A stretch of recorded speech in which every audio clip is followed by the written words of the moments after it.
La discothèque Le Lys Night Club Yaoba à Bastos est toujours scellée ce matin du 24 janvier.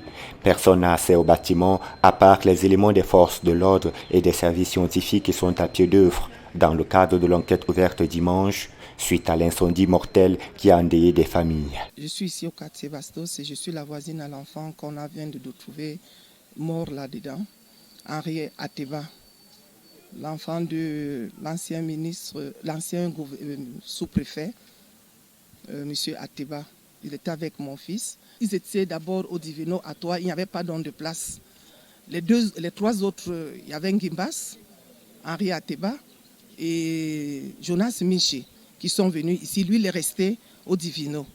C'est comme ça que quelques minutes après, on l'appelle pour lui dire qu'il y a des problèmes qui se passent ici. C'est quand il arrive qu'il vient trouver donc l'hécatombe et il vient d'abord au secours de celui qui vivait encore. Miché, lui, il est brûlé au dernier degré, mais on ne sait pas s'il va vivre.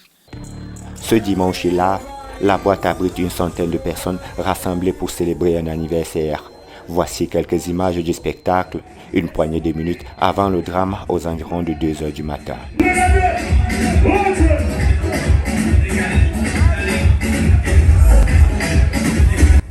Une soirée suffisamment arrosée par du champagne à profusion à coups de feux d'artifice en renfort.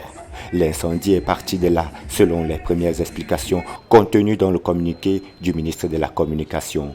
Pour René Emmanuel Sadi, faisant partie de la délégation des autorités descendues sur place sur instruction du chef de l'État, le drame a été causé par des déflagrations issues des feux d'artifice habituellement utilisés en ces lieux. Il a en premier consumé le plafond de l'édifice, entraînant par la suite 2 explosions de forte amplitude, provoquant la panique et la bousculade. Les agents extincteurs, les soldats du feu n'ont malheureusement pas pu éviter le carnage. Sur place, 16 personnes décèdent, brûlées au 3e degré. Les images sont insoutenables. Parmi les victimes, l'on compte plusieurs fonctionnaires des forces de l'ordre, dont un colonel, et le docteur Fane Mahamat, 48 ans, mère de 3 enfants, directrice de la promotion de la santé au ministère de la Santé publique. Les corps sont conduits à la morgue de l'hôpital militaire d'Ekounou. 8 autres victimes gravement blessées sont secourues et internées à l'hôpital central de Yaoundé, où ils suivent des soins intensifs selon le directeur général. Pour commencer la prise en charge, nous avons reçu chaque famille, nous avons parlé avec eux, on a parlé de la gravité de leurs patients, si bien qu'ils sont tous informés de cette gravité. Actuellement, nous avons 7 patients hospitalisés, donc 5 sont dans une situation grave. Mais nous faisons le nécessaire pour qu'ils recouvrent leur santé. Pendant ce temps, l'identification des corps se poursuit. Plusieurs familles ont perdu le sommeil. Pour le moment, j'essaye d'appeler encore mon fils, même son téléphone ne passe pas. Nous attendons voir s'il y a aussi d'autres enfants du quartier qui sont là-dedans.